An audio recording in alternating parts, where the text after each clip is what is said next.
So this quarantine's really starting to get to me lately, and I feel that I want to be doing more content stuff. I don't know how much longer it's going to last, but everyone's stupid, so it's probably going to last a while, given the latest news coverage, so I just want to do more creative stuff, to be honest. I want to make more content, but doing things like microanalysis theories, like watching a thing, scripting it, revising that script, reworking that script, then actually finding time and space to record, and then edit, that takes a lot of time, and I want to be doing stuff faster than that. There's also a lot more things I want to talk about that don't really warrant a full, 30-plus minute video talking about it, so I kind of want to make this video as a pilot of sorts, just to see if I can do this style of content in a more quick way. So since most of the content on my channel has been mainly entirely anime, I figured, well, let's just start with that, and then later on I'll branch into more diverse topics, because god, I can't be talking about anime forever. 20 years old. Jesus Christ. So I figured, why the hell not? This video is going to be a really quick summary of how to get me to watch your anime.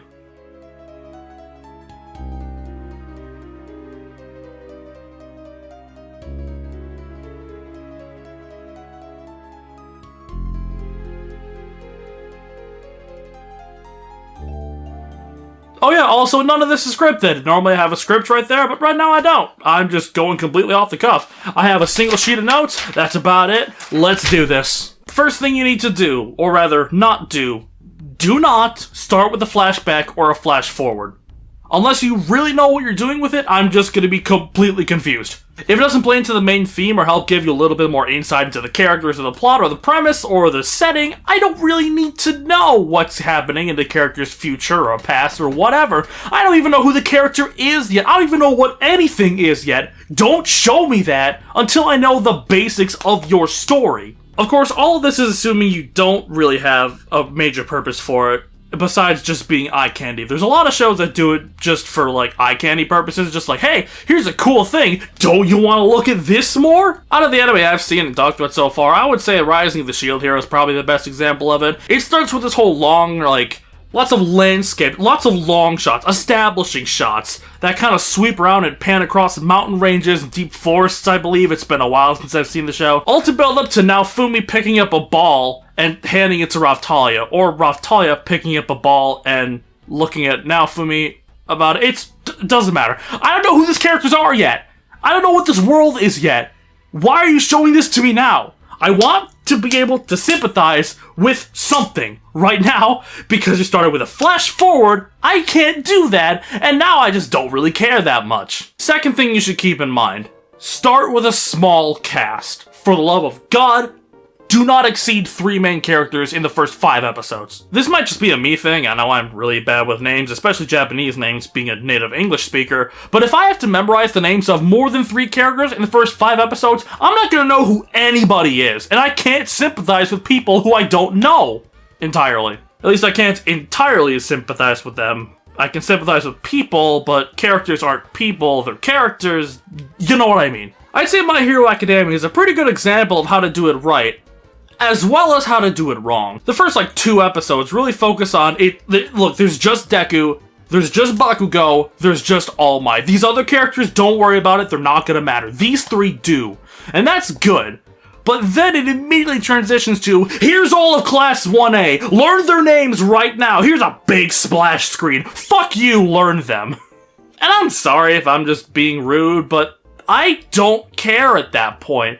Yeah, over the course of 80 or 90 episodes, how many episodes of the series have right now, eventually I'll be able to learn most of their names, especially the ones who matter to the plot in any meaningful extent, but just throwing a list of names at me, I'm not gonna know who they are. You've gotta give it time for them to meaningfully be worked into the story.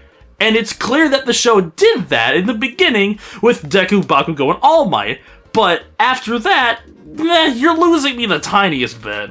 Well, I guess it's a good thing that nobody besides Deku, Bakugo, and All Might really matter to the overall greater narrative of the story. Really just them. Other characters matter in other arcs, sure, but I guess that makes sense. Alright, number 3. Don't make the character fucking stupid. The main character, the protagonist, is supposed to be someone that I can either project myself onto if it's that kind of show, or that I can sympathize with and understand how they work. And if they're stupid, I can't really do that. I don't really know how stupid works. I mean, I'm not the smartest person in the world, but I'm not a complete idiot. So, I can't understand if a character is stupid. Look, if I'm able to follow the protagonist's thought processes throughout any portion of the series, that's generally what I'm looking for. I want to know what they're thinking, and I want to be able to make sense of it. If they're stupid, I can't do that. I'd say Black Clover's Asta is the best example, and you already know why. Barring the fact that his voice actor really is not meant for the role, especially in the first few episodes when he literally is just a car engine screaming the whole time. He's just kind of incredibly stupid, and he talks about his main goal and the fact that he never gives up in order to achieve that goal so much in the first episode that nothing else ever matters at all. So I can't really sympathize with him properly because I generally tend to sympathize with people who have more than 2 working brain cells. Asta doesn't seem to have that. Sure, he gets better over the course of the 30 or so episodes I've seen so far, but in the beginning, he is insufferable because of his lack of intelligence. And I don't really care what the show is, if it's really good or really Black Clover, or really bad even. That's not exactly a good way to get me to care about your protagonist. I sympathize with Yuno more than I sympathize with Asta, because Yuno knows how to shut the fuck up at times. He knows how to just stay quiet, not speak when he doesn't need to, and speak when he does. That's cool.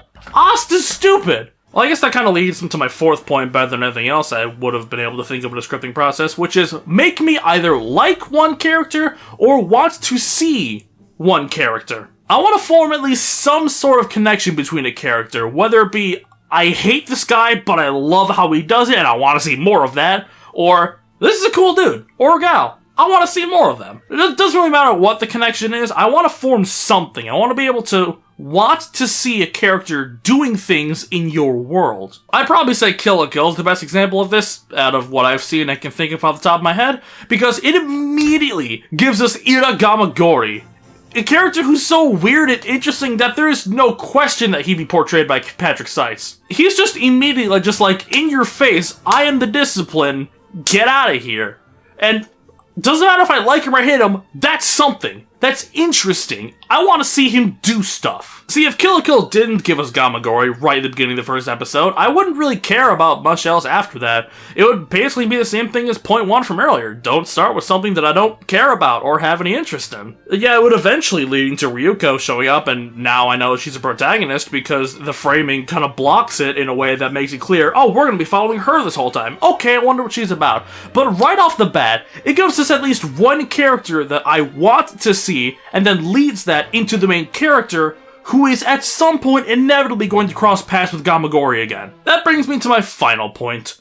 Either have an interesting premise, or do a premise right. So what I mean by that is, I guess in both cases, Akame ga Kill. First off, not the greatest show, but it starts off fairly okay. So I know in the very beginning we get main character Kun going to a brand new city in a new bar, gets robbed, and then anime happens to him. But it's the anime that happens to him that I actually kind of like a little bit. I mean, after he gets picked off the street by a couple rich people, it turns out that no, they actually murdered his friends with disease, which is only too topical right now. And then a bunch of assassins show up, but oops, they're actually the good guys. And then we follow his adventure becoming an assassin. It's not an overly interesting premise, but they're at least grabbing my attention to some extent, and now I want to see how he becomes an assassin man. I probably spent more time setting up my equipment than I did actually filming this video. So one final overview. Number 1, don't start with a flashback or a flash forward. Number 2, please start with a small cast of main characters. Number 3, don't make the main character fucking stupid. Number 4, make me like or want to see at least one character. And number 5, either have an interesting gimmick or concept, or just do it right. So yeah, that's really it. I don't exactly know how to end this kind of video other than, go outside if you can in your area.